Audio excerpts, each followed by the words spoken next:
Hi, Canastota. I'm Sean Becerra, Superintendent of Canastota Central Schools, and this is the weekly video update for Friday, October 22nd.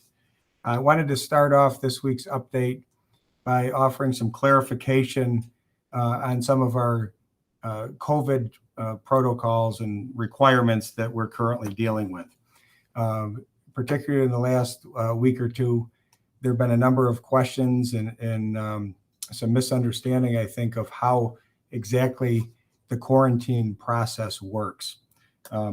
People are at this point are very familiar with the fact that schools, and certainly Canastota is one of them, works extensively with county health departments all over the state.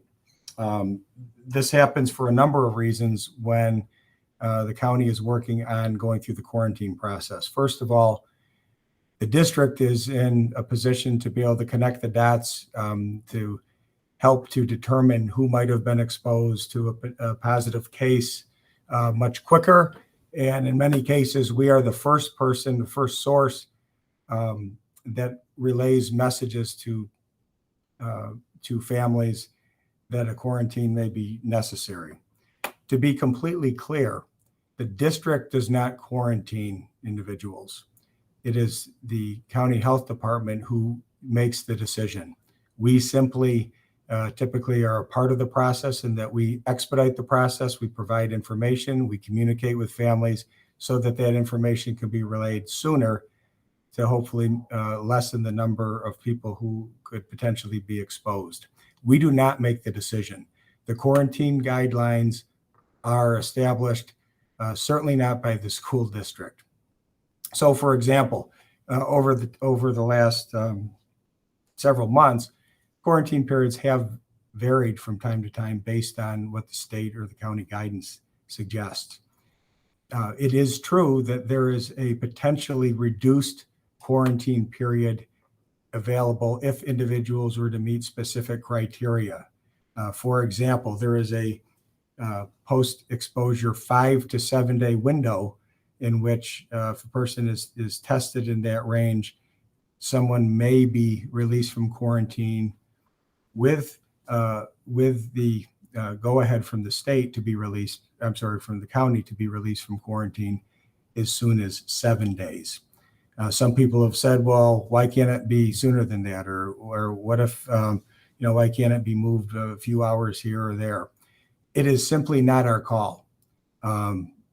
Every other school district would give you the same answer. It is not our call. We work in conjunction with the health department. We do not make the decisions, nor do we have the ability to, nor even if we decided on our own to change a quarantine date, that wouldn't stand. It wouldn't be formal because ultimately the county is the determiner of the length of quarantine. So anyways, I just wanted to update people on that fact that yes, there is potentially pathways to earlier release from quarantine with certain criteria being met. Yes, we will continue to be working with the county. When guidance changes or protocols change, in the event that there can be some way of even a further expediting of the quarantine process, we will certainly work with them. We want our kids to participate and go back to normal, probably as much or more than anybody does. But there are some things that simply are not our decision. So I hope that clears it up a little bit. And we will continue to communicate with you as factors change, and hopefully as we move out of the pandemic. A couple other quick updates. Our job fair, which we've been talking about for several weeks now, has arrived tomorrow morning, Saturday morning. We will be having a job fair for anyone who's interested in potentially working in the school district in any capacity. We'll have people there who will be talking to people about those positions and trying to answer any specific questions they might have. It's very informal.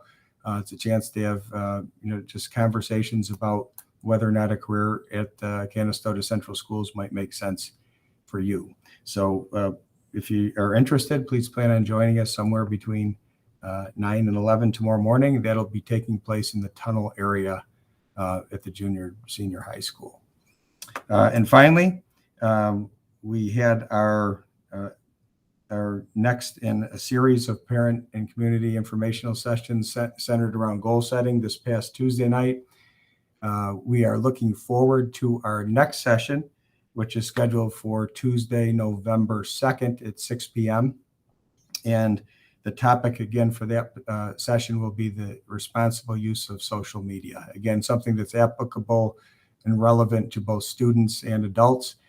So please plan on joining us for that Tuesday, November 2nd, 7 p.m. If you'd like more information on that. But until next time, I hope everybody has a great weekend, and go Raiders.